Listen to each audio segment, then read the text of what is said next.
Hello, I am Dave Fox in Ho Chi Minh City, Vietnam with Globejotting.com. I hosted a travel writing webinar last week sponsored by Wildland Adventures, who I am getting ready to lead a very special travel writing tour of Vietnam with.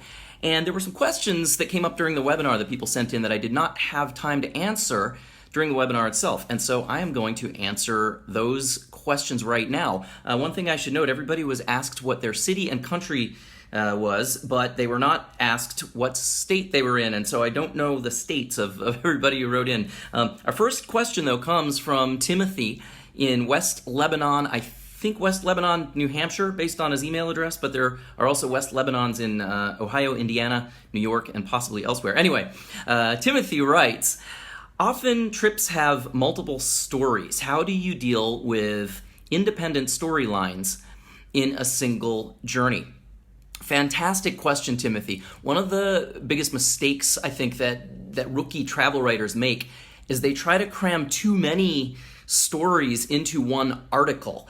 And you really, as a general rule, when you've got all of these different tales, all of these different anecdotes that happen during a trip, you need to think about, do they fit together well, or should they be separate stories? If you go off on a 3-week trip, generally your best writing will not come from trying to write about your entire 3-week trip. It would come from choosing specific moments. So, for example, I was in Botswana a few years ago. Instead of writing one long article about the entire trip, I wrote a story specifically about a day that I spent teaching Kalahari Bushmen how to play Frisbee. Actually, there was a newspaper in Singapore that asked me to write the full story of that trip. Sometimes newspapers and magazines do want a destination piece that really takes readers step by step through an entire journey, but I think the more exciting, more compelling travel writing is when you find one moment, and when I say moment, it might be a few minutes, it might be a full day, but focus on one topic. Don't try to cram too many things in. When we go on a big exciting trip, we have so many stories that we come back with. And there's a tendency to want to tell our readers everything. But you can't overload them. It's kind of like, I've compared it in the past to an all-you-can-eat buffet. You don't actually want to eat everything that's available there. You pick and choose. So when you're writing your stories, you want to do that as well. Pick and choose the most interesting things. If you have things that don't have a lot to do with the story at hand, with the specific topic you're honed in on, then that doesn't mean it's a bad story, but it might mean it doesn't belong in that particular article. Anyway, thank you for your question, Timothy. Moving right along, David in Portsmouth, England writes, hi Dave, I agree with your basic point about cameras, but if you hope to get your piece published, photos are always needed. My solution is to keep my journal in hand, but a compact camera in my shirt pocket. It is also useful for recording street or building names. What do you think? David makes a really good point here, and thank you for that question. Just to back up for a second, for those of you who missed the webinar, I was talking about how in personal travel journaling, when we're just writing for ourselves, there are a lot of things that we can't document with a camera. A camera is the most common tool that people use to document their journeys, but things like stories we hear from people we meet, smells and sounds and all kinds of stuff that a camera can't capture that we can write about. And so what I said in the webinar was just pointing out that journaling, writing about our travels, helps to capture our journeys in a much more holistic way. However, David's point is right on target. If you want to publish your stories in newspapers, magazines, websites, or whatever, you will almost always need to have photographs to go with it. And the nice thing these days about digital photography is that you can get decent quality photos with even some of the smaller pocket-sized cameras. If you're really serious about being a travel writer, I would recommend eventually investing in a nicer camera and maybe a photography course or two. But yeah, photographs are critical these days if you want to publish your stories. So I hope that I didn't come across as knocking travel photography. I take a ton of pictures when I travel because I love to take them, and also because I need them for the stories I'm going to publish. Now, on to the second part of David's question. He talks about using a camera for recording street or building names, and actually that segues really nicely into our next question, which comes from Juliana in Sacramento, California. Juliana writes, another thought on journaling. I've found it useful to use a notebook or even a note on my phone at the end of the day to record the names and places of restaurants, neighborhoods, sites, etc. that I have seen in the day. While traveling, I think I'll never forget these amazing things, but sure enough, back home, trying to flesh a story out, it's really helpful to have details recorded to remember where I was during that memory. It also serves to jog memories if I haven't had time to create more thorough notes for that day. Any tips on logging hard data like this? I wonder if more structure than a running list might be even more useful or faster to record. Thanks for your question, Juliana. Somebody else during the webinar actually asked what I thought about audio recording our travel diaries, and I've personally never been a big fan of that. And the reason is that I just tend to not go back and listen to them all that often. And when I do, I guess I get distracted and my mind wanders off into other things.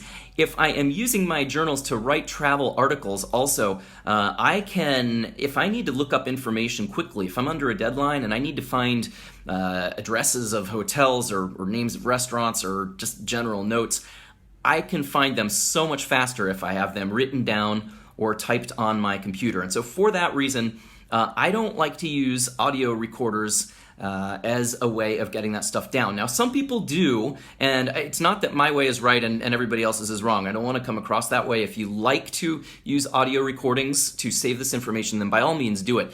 But what I recommend doing instead, if you don't have time to write stuff down, it goes back to David's point, is use your camera, use just your phone, and you can use it to take photographs of things like business cards from hotels and restaurants, street signs if you want to remember the street names, things like that. When you are finished with your trip and when you're home and you're transferring all those photos to your computer, what you can do is go through, and it doesn't take very much time to go through and tag the ones that you were using for that kind of data. So if you're on a trip, say here in Vietnam, for example, you might just at the end of the trip tag them all Vietnam data, so that then if you need that information later, if you're writing an article, you just want to tell a friend where you stayed or whatever, you can go through and you can find all of those photographs quickly scroll through and find the information you're looking for. So thank you, Juliana, for that question. Next question from Kathy in Piscataway, New Jersey. I hope I pronounced that correctly. Kathy asks, what is your favorite website for self-publishing for personal use only? Kathy, I think what you're referring to, I think what you're asking about is blogging or putting stories online or putting your writing or your journals online, but in a way that only you or people who you know and have chosen will have access to them. The two most popular websites for starting a blog these days are WordPress and Blogger. And there are others out there as well that are, many of them are very good too, but those are two of the big ones. Now, when you say self-publishing for personal use only, one thing that some people don't know about these blog sites is that you usually can password protect your blog so that only you or the people who you give that password to have access to it. So if you're wanting to use something for, when you say self-publishing for personal use, if that means storing your journals somewhere, then you can set up a password protected blog, and then you control who can get to it. I think that answers your question, but if I misunderstood your question, Kathy, please feel free to drop me an email. Dave@globejotting.com is my address, and if I missed your question, if I missed your point, then let me know and I can get back to you in a later video. Next question from Lisa in Old Bridge, I think in New Jersey, because that was the only Old Bridge I could find online, but Lisa somewhere in Old Bridge, USA, writes, I've been doing a blog and have written for online magazines as well as articles for local papers, and now I feel a book or two from various adventures I have had. How would you recommend jumping from the blogging and travel article writing to turn some of my tales into books? Well, first of all, that's super exciting, Lisa, when we get to that point with our writing where we feel ready to make a leap into something new. How do you make that transition from blogging or writing short articles to writing books? Well, it depends on what kinds of books you want to write. If you are talking about making a compilation of stories you've already written, that's going to go pretty quickly. And what I would say you do is go through and pick out your favorite ones and just get a book's worth of material together and then you go on to publishing it, and I will get to your options for that in just a second.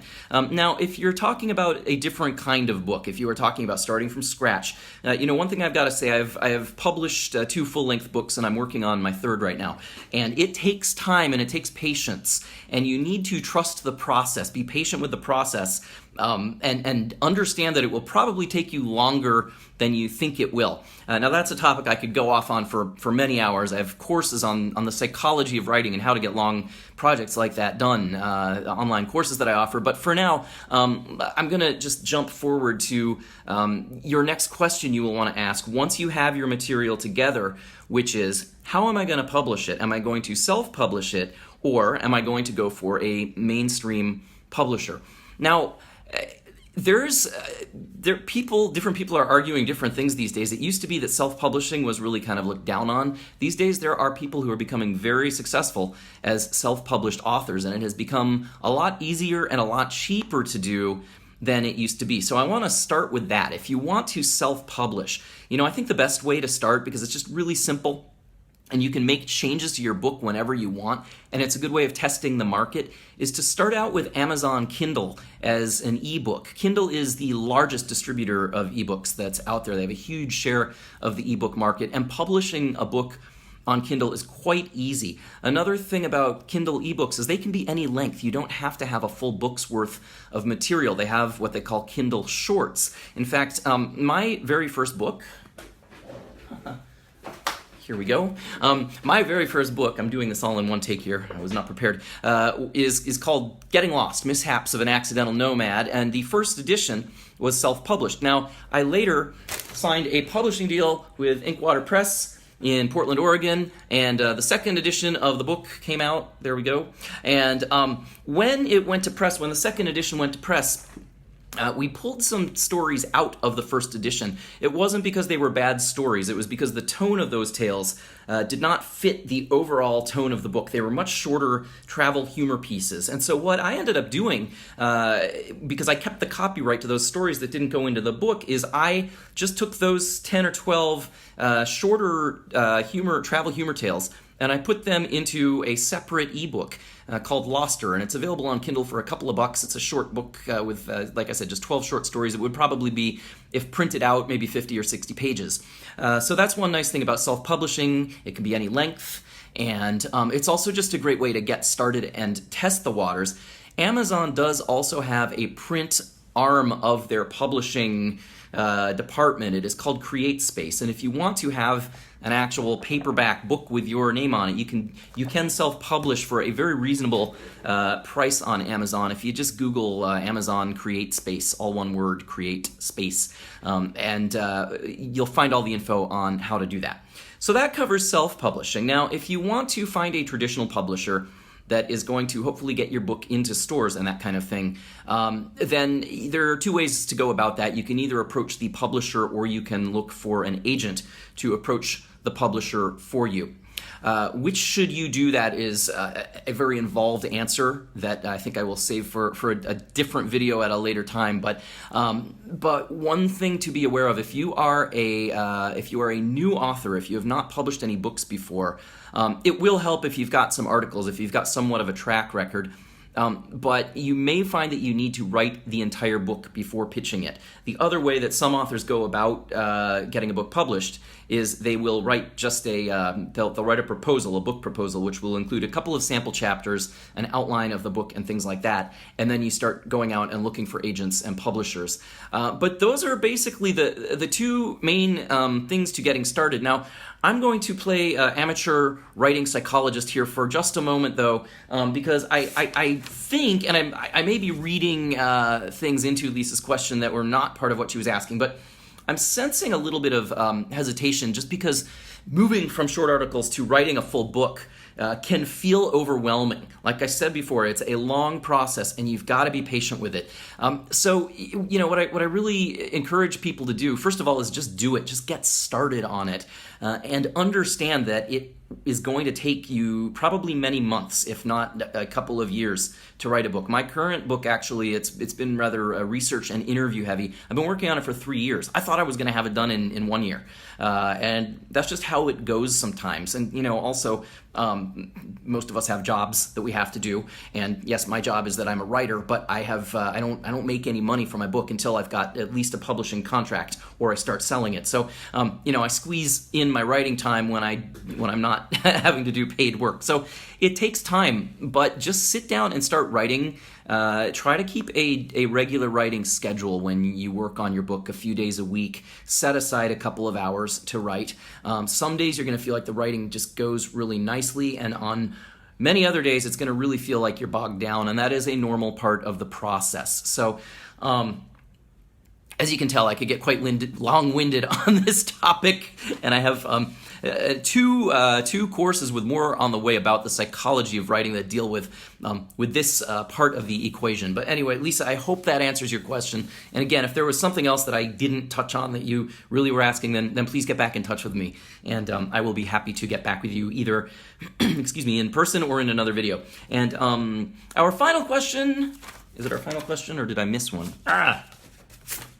This is the disorganized life of a travel writer. No, yes, I got that one. Okay, final question comes from Cheryl in Atlanta, Georgia. And Cheryl writes, "Hi, Dave." Hi, Cheryl. Cheryl with HCI Travel in Atlanta. Thanks for the webinar. Great information. Very interested in your travel writing courses as an infant travel writer. What courses, of course, with you should I look into? Well, thank you very much for that question, Cheryl, and for offering me this opportunity of shameless self-promotion. I will be brief, but I do have a whole series of writing courses. I have two different travel writing courses. One is about travel writing for yourself, writing your personal travel diaries, and that's just a way of capturing your trips and your memories. If you want to go into professional travel writing and get published, writing a travel journal is a critical tool, in my opinion. Now, that said, the way that you write travel articles for publication and just for other people to read, it might just be even blogging, really requires a very different approach from the ways most people keep a travel diary. And one of the biggest mistakes rookie travel writers make is trying to just polish their journals into they just kind of spiffing up their journals a little bit. And this goes back to that earlier question we had about not trying to cram in every single thing that happens. So I have a separate course. It's a 3.5-hour comprehensive course in how to take those journal entries and then polish them into travel tales that you can publish. So I have a travel journaling course. I have a travel writing and publishing course. I also have a course in humor writing, which is a nice complement to my travel writing courses. And I have two different courses on the psychology of writing. One is about how to overcome writer's block, and the other is about how to overcome distractions and procrastination. You can find out about all of these classes